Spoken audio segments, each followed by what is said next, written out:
Mbok donga iku yakin pangeran apian sediluk wis tetep dituruti, gitu aja gak usah lama-lama. Ya kata hikam kan gitu. Ngelingno pangeran udah suwi-suwi, sing perlu dielingno sing iso lali. Pangeran iso lali kok amen mbok elingno wae kan gitu cara madzhab hikam.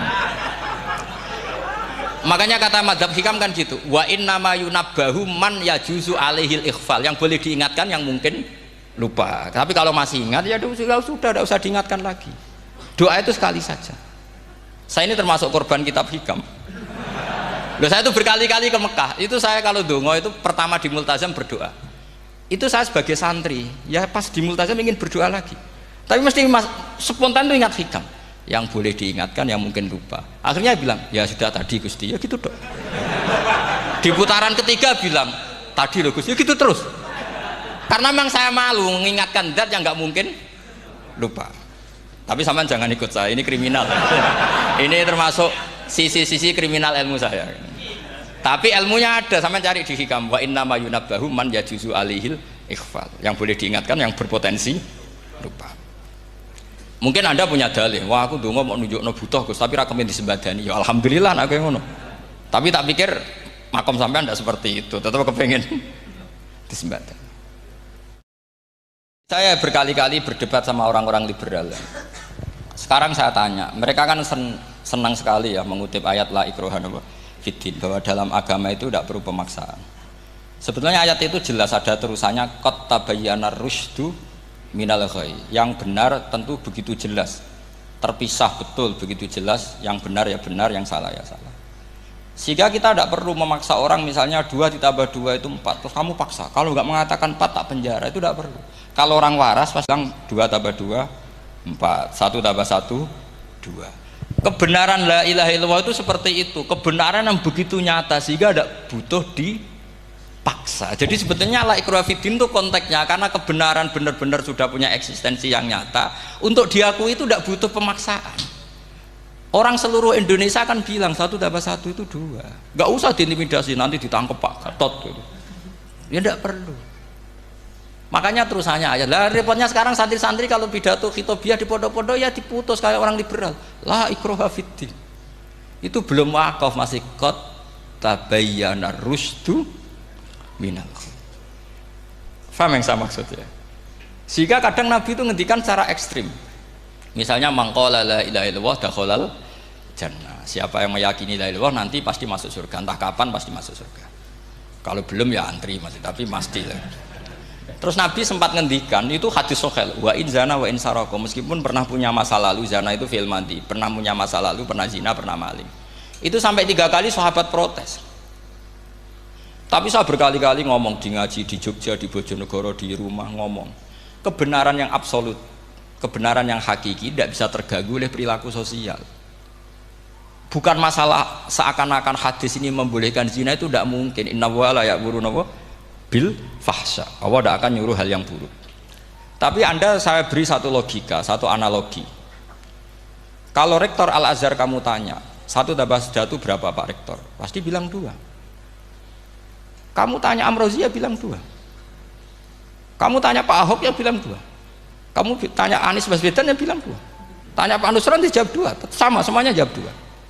Karena kebenaran hakiki pasti absolut. Sekarang misalnya gini, ada lonte dari dulu Doli misalnya, kamu tanya Mbak 1 tambah 1 itu berapa, pasti bilang 2. Jangan kamu mentang-mentang imam masjid, saya tak jawab 3, saya kan imam masjid, masa sama dengan lonte? Tidak bisa, kebenaran absolut itu pasti sama. Mbok rektor Al-Azhar sama siapapun ya jawabnya sama. Paham yang saya maksud?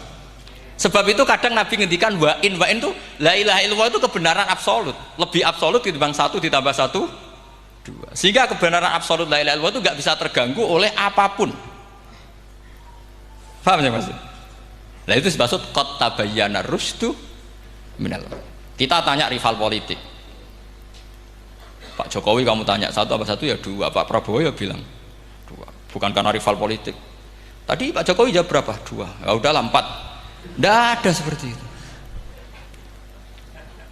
Nah, itu disebut qad tabayyana rusydu. Nah kembali ke ide tadi, ide bahwa wukuf boleh di mana saja, terus boleh tidak syawal, itu udah ide. Sebenarnya sampean mikir saja itu sudah kriminal. Berarti sampean ngapalkan pikiran salah ya. Karena kalau kita diskusikan itu lucu sekali karena ya itu sudah begini loh kaidah khilaf itu. Saya kasih tahu. Walaysa kullu khilafin jaa mu'tabara illa khilafal ladzi khadzum minan nadhari. Tidak semua khilaf itu dianggap satu khilaf, satu perbedaan pendapat kalau kualitasnya nggak sama-sama mutu. Kalau yang satu nggak mutu itu nggak dianggap khilaf, nggak level. Itu tadi misalnya Imam Ghazali ngendikan begini, qala al-Ghazali gini-gini. Pasti saingannya ya qala Nawawi atau qala Al-Qurtubi atau qala siapalah. Jangan qala al-Ghazali terus kamu saingi menurut Ustadz dari Solo, dari Jogja, wah ya udah level masa Imam Ghazali disaingi. Itu ya aturannya seperti itu. Ini jelas. Rasulullah sendiri yang ngendikan al-hajju arafah, bahwa syarat sahnya haji adalah wukuf, dan Nabi menyebut arafah. Tentu kita tidak pernah memperbandingkan apa yang disabdakan Nabi dengan yang jadi pikiran mereka itu. Kalau mereka alasannya karena orang bergumul di situ, di Mina, di Arafah, gara-gara waktunya sama, titiknya sama, terus terjadi kematian gini. Apa yang nggak wukuf di Arafah itu hidup semua. Itu kan kayak dalilnya orang rokok mari cepat mati. Oh, sing ora rokok ya mati. Orang-orang jil juga mati. Orang-orang liberal yang pikirannya katanya ingin menyelamatkan kehidupan juga pada akhirnya mereka mati. Mendingan mati di Arafah, keren di tanah suci. Bodoh usah begitu. Sebenarnya begini loh. Mereka itu menjadi salah karena nggak mau ngaji fikih secara serius. Saya itu memang menyesal sekali ya. Kenapa sih orang wukuf itu kok dungani suwira barbar itu memang sakiliane. Boy dongo itu yakin pangeran apian sedilu itu tetap dituruti gitu aja, gak usah lama-lama. Ya kata hikam kan gitu. Ngelingno pangeran udah suwi-suwi. Sing perlu dielingno sing iso lali. Pangeran iso lali kok amen mbok elingno wae kan gitu cara madzhab hikam. Makanya kata madzhab hikam kan gitu. Wa inna ma yunabbahu man yajuzu alaihil ikhfal. Yang boleh diingatkan yang mungkin lupa. Tapi kalau masih ingat ya sudah tidak usah diingatkan lagi. Doa itu sekali saja. Saya ini termasuk korban kitab hikam. Loh, saya itu berkali-kali ke Mekah. Itu saya kalau dongo itu pertama di Multazam berdoa. Itu saya sebagai santri, ya pas di Multazam ingin berdoa lagi. Tapi mesti spontan itu ingat hikam. Yang boleh diingatkan, yang mungkin lupa. Akhirnya bilang, ya sudah tadi Gusti, ya gitu dok. Di putaran ketiga bilang, tadi loh Gusti, ya gitu terus. Karena memang saya malu mengingatkan zat yang nggak mungkin lupa. Tapi sampean jangan ikut saya, ini kriminal. Ini termasuk sisi-sisi kriminal ilmu saya. Tapi ilmunya ada, sampean cari di hikam. Wa inna ma yunabbahu man yajuzu alihil ikhfal. Yang boleh diingatkan, yang berpotensi lupa. Mungkin Anda punya dalih, wah aku dongo mau nunjukno butuh Gus, tapi rakemin disembadani. Ya alhamdulillah aku yang ngono. Tapi tak pikir makom sampean tidak seperti itu, tetap kepengen disembadani. Lalu pertanyaannya kemudian, kalau kita ngikuti fikih sebetulnya nggak perlu menumpuk di Arafah. Sama cari di takrib, di mu'in, di semua bab fikih. Wukuf di Arafah itu sah dan tidak perlu muksun. Walau mutarodidan, meskipun hanya jalan-jalan. Bahkan di Fathul Mu'in diberi walau lagi, walau fitolabi abidin. Moro Arafah mbek golek dhuwit ceblok atau golek apa, ngono ya wis sah. Lho andai kan semua melakukan itu mau ngesif muter saja kan selesai kan. Mari terus dodongkrok di situ lama-lama. Iya enggak? Zaman Fathul Mu'in dihentikan walau mutarodidan, lewat tok itu sudah sah. Bahkan walau fitolabi abikan meskipun tidak punya niat wukuf, pokoknya ke situ ya sudah nyari-nyari apa gitu. Sing mari menumpuk gara-gara semua itu ingin ideal. Wah mumpung di Arafah, ngentekno Tegal, ngentekno sawah, wah sudah. Makanya kalau haji itu sama orang yang ngedol Tegal mesti seru, wah itu nangis. Haji be orang alim atau orang KBIH gak iso nangis karena malah badi kan dia kan nggak pati iso nangis mesti itu. Nah ini kan, nah ini penting saya utarakan. Jadi andikan orang itu ya haji kayak orang-orang alim. Setahu saya orang-orang alim kalau haji ya biasa saja, sekadarnya. Karena ya dia tahu ini masalah karena nanti ganggu yang lain, sekadarnya. Karena kita ini berlebihan, akhirnya menumpuk di situ. Padahal fikih zaman dulu sudah mengatakan walau mutarodidan fitolabi abikin, jelas itu takbirnya. Masih ingat atau jangan takbir itu? Harus ingat kalau. Jadi ini kan problem kita lagi-lagi tidak hafal, kita tidak menguasai ngotok fikih. Saya dulu sinau Fathul Mu'in, makanya Gus Zofur itu cerita, kita ini hidup, Gus Zofur sering cerita ke saya, kita ini hidup berkah Gus Dur. Zaman saya jenengan itu rata-rata teman-teman Fathul Mu'in itu setengah hafal i'anah. Ya karena kompetitornya ya baik, peminatnya ya baik. Dulu saking senengnya Gus Naji sama ilmu itu, beliau pernah ikut Fathul Mu'in era saya. Padahal sudah dari Mekah lama. Saking senengnya ilmu. Jadi kita dulu biasa diskusi dengan Gus Naji, dengan Gus Zofur karena saking senengnya ilmu. Ya itu tadi, karena memang ilmu itu asik. Tapi kita ini belajar fikih itu tidak seperti itu. Kita sudah kayak, ya sudah kayak orang-orang yang nggak mau fikih. Wong nak ndonga ning Arafah gini-gini terus, ya hanya gitu-gitu dok. Tidak mikir kalau ganggu orang lain itu begini juga dipikir. Itu satu. Jadi menurut saya, sampai jangan pernah terlintas bahwa pendapat jil atau apa saja itu pendapat. Walaysa kullu khilafin ja'a mu'tabaro illa khilafal ladzi khaddu minan nadhari. Tidak semua khilaf itu kita hitung khilaf kecuali yang kualitasnya sama. Kecuali begini kualitasnya agak sama. Misalnya sholat jenazah. Sholat jenazah itu trennya kan mayit di depan, terus imamnya itu di belakang. Nah itu boleh, ada ulama mengatakan nggak apa-apa. Sholat jenazahnya di depan, mayit imamnya di jenazahnya di belakang, imamnya di depan. Meskipun itu tidak lazim, tapi masih masuk akal. Itu tadi fa'innal janazah laisat bimanzilatil imam. Piye jenazah ora imam wajib kok ngarep. Alasannya apa? Loh itu udah orang liberal, itu kitab Mahalil. Kaul awal jenazah harus di depan, kaul sani tidak harus. Piye jenazah itu tidak imam. Coba alasannya di depan apa? Dia tidak imam. Kalau seperti itu masih khilaf karena sama-sama ulama. Dan khilaf ini dipraktekkan, tapi jangan di sini loh ya, ini jadi fitnah. Saman tak cerita nih, saman kalau haji itu tiap ba'dal maktubah ada sholat jenazah enggak? Enggak, saman jawab saja. Yang pernah haji, tiap maktubah kan ada sholat jenazah. Itu jenazahnya di depan apa di kamar mayat? Loh, itu bukan goib loh, orangnya masih belum dikubur. Enggak, saman jawab saja. Di kamar mayat, enggak semuanya dibawa ke depan. Artinya ada konteks tertentu, mungkin kauliku ya ono gunane dalam konteks Mekah karena orangnya banyak sibuk, ora kober gawa napa? Jenazah. Tapi nak dalam konteks Indonesia ya suul adab. Wong keren pisan kok ngarepe kok ora oleh gitu loh. Jadi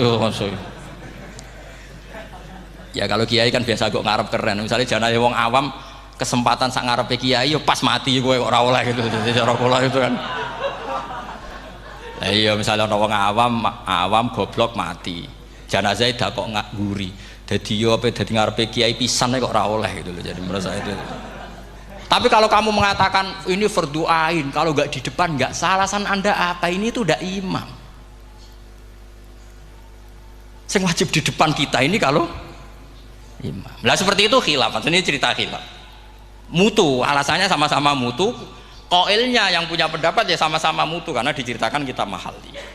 Dan dipraktekkan di Arab Saudi, yaitu banyak jenazah di kamar mayat, tetap sholat apa? Jenazah. Gaib.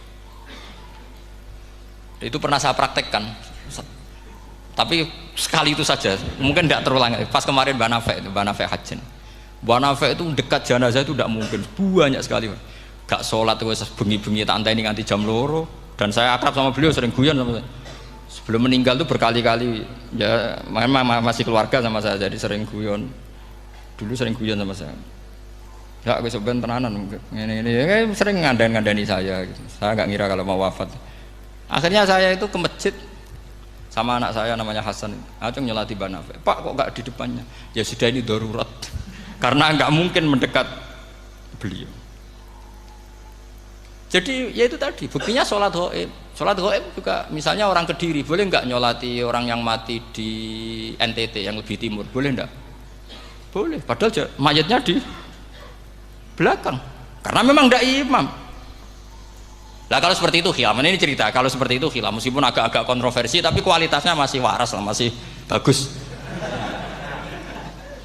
Sama kalau nggak percaya cari di Mahalli di bab jenazah. Kalau Mahallinya tidak ada di Qalyubi, tapi jelas saya yakin itu ada. Saya tidak donan yakin ya. Kalau nu mulang, ya mulang terus tidak punya masalah ingatan, jadi ingat betul kalau takbir itu ada gitu. Jadi saya ingat betul kalau takbir itu ada. Nah terus pertanyaan kedua dari Kang Anwar tadi, itu memang problem ya. Tapi itu bisa diatasi lewat seni menulis. Biasanya kalau seorang penulis, apalagi di Indonesia itu kan gampang sekali.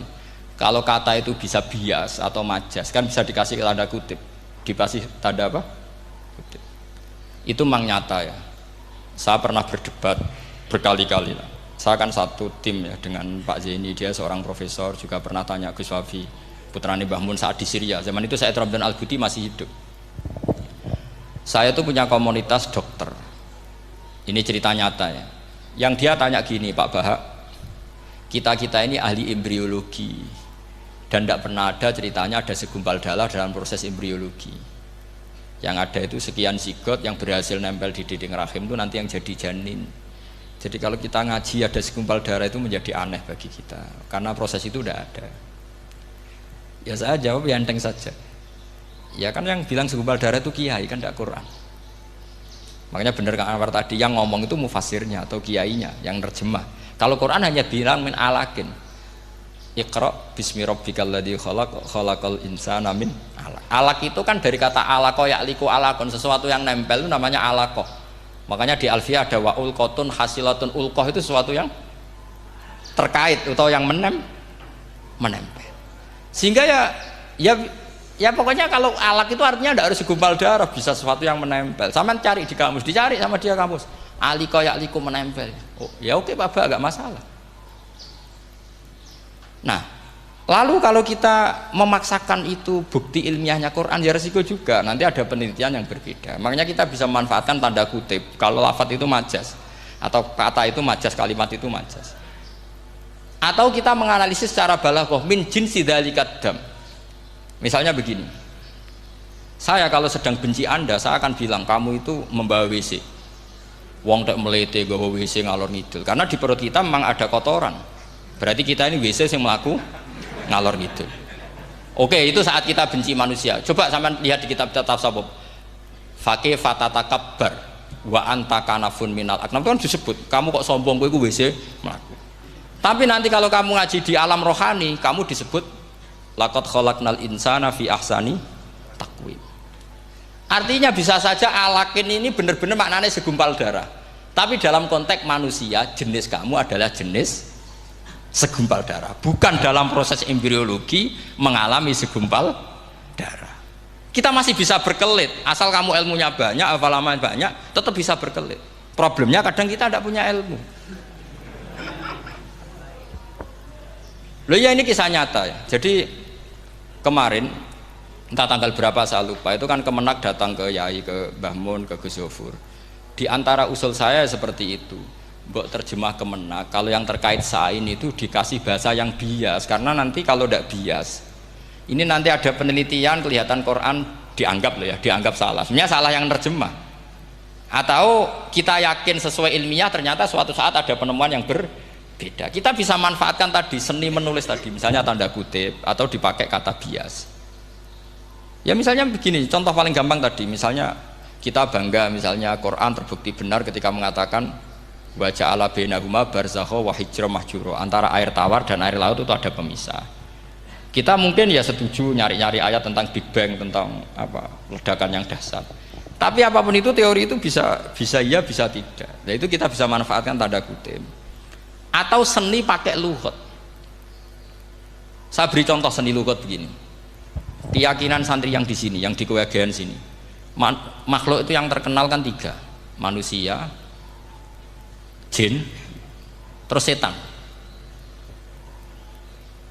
Sudah kan 3 itu. Keyakinan sampean manusia dengan jin sama apa enggak? Beda kan, katanya beda. Terus jin dengan setan itu beda apa sama? Enggak, sampean jawab.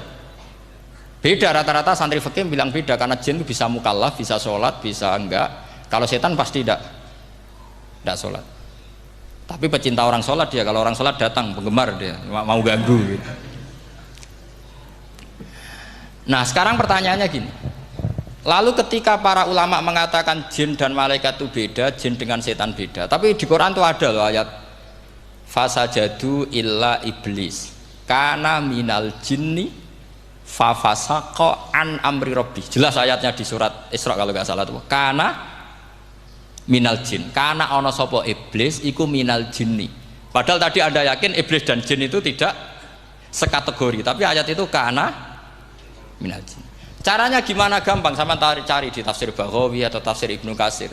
Caranya adalah dianalisis secara lughat. Sesuatu yang nggak kelihatan atau yang gelap disebut jannah. Misalnya malam, kata Quran apa? Falamma janna alaihi lailu ra'a kaukaba. Karena malam itu gelap disebut jannah. Orang yang gila karena masturul akli disebut majnun. Karena madatul kalimah sama-sama jinnun. Madatul kalimah kan sama kan? Jim nun musyaddad berarti jim nun nun. Saya ulang lagi ya. Kalau malam disebut falamma janna alaihi lailu. Kalau orang masturul akli disebut majnun. Orang dalam kandungan disebut janin. Kullu dzalika yusamma bidzalik li'annahu mastur. Semua dinamakan itu karena mastur tidak kelihatan. Nah, sekarang sampai tak tanya, iblis itu kelihatan apa enggak? Ndak, berarti kalau kana ana sapa iblis minal jinni setengah barang sing ora ketok. Kecumanane minal jinni kelompok jin. Nanti kamu masalah dengan kiai Anda meyakini, "Lho jin kok iblis?" Beda. Jin niku iso ngaji. Ya gampang saja. Kalau jin yang sakolen ya jin yang bisa Islam bisa kafir. Tapi kalau kata jin yang dalam ilah iblis, kana minal jinni ay minal masturin. Faham yang saya maksud? Tetap bisa ada solusinya. Makanya ngaji itu jangan hanya Ibnu Katsir. Ibnu Katsir itu beliau hanya menjawab lewat riwayat. Beliau jarang bermain di lafadz. Tapi kalau sampean ngaji kayak tafsir Baghawi, kayak tafsir apa itu, subhanallah, ya Baghawi terus Bedawi, itu nganalisisnya sering pakai lafadz dan itu menjadi mudah. Misalnya lagi begini, sholat kita ini ya sholat yang muftatahatun bitakbir, muftatamatun bitaslim. Tapi kita secara lughat jelas as-sholat lughatan ad-du'a. Dan ada lafadz di Quran yang nggak mungkin kita maknani sholat itu dengan makna sholat yang mustalah alaihim tal fuqaha, yaitu di ayat khud min amwalihim shadaqatan tutahhiruhum wa tuzakkihim biha wa sholli alaihim inna sholataka sakanul lahum. Muhammad, kalau ada orang zakat ke kamu, sholli alaihim, kamu harus mensolati mereka. Wong cek urip kok di solati, pasti maknanya sholli ay ut'ulahum, kamu mendoakan. Terus inna sholataka sakanul lahum ay du'auka sakanul lahum, doa kamu membuat mereka tenang. Faham saya kalau maksud? Lagi-lagi kita, kalau Anda janggal secara ilmiah, ya sama seperti misalnya katanya bumi menurut Quran itu diciptakan dalam masa 6 hari, padahal menurut teori Big Bang sekian juta tahun. Lu yaumin itu maknanya tidak harus 24 jam. Kullahinin bisa disebut kullah yaumin. Buktinya ayat yas'aluhu man fis samawati wal ard kulla yaumin huwa fi sa'an. Apa Allah memutus sesuatu nunggu 24 jam? Kullahinin wa kulla waqtin huwa fi sa'an. Makanya di terjemahan UII termasuk saya usul fi sitati ayam itu dalam 6 masa. Karena kalau orang bilang hari asumsinya itu 24 jam kali 6.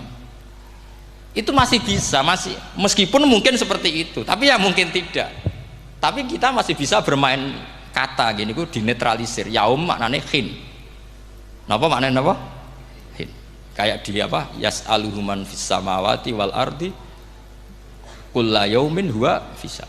Kayak di ayat lagi, limanil mulkul yaum. Allah tanya itu ketika di akhirat apa di dunia? Enggak, sama jawab. Di akhirat. Ketika nanti di akhirat Allah tanya, liman iku kedue sopo al mulku te kerajaan al yauma, limanil mulkul yaum lillahil wahidil fa inna fil akhirah laisa hunaka yaumun wala hunaka sa'a wala hunaka misalnya arbaun wa isruna sa'. Di akhirat tidak ada 24 jam. Istilahnya Allah ya limanil mulkul yaum. Paham sih kalau maksud? Jadi lagi-lagi syaratnya hafal tadi. Nah, jadi artinya lafadz yaum dipakai di Quran berapa kali, konteksnya apa saja. Ya saya kira demikian.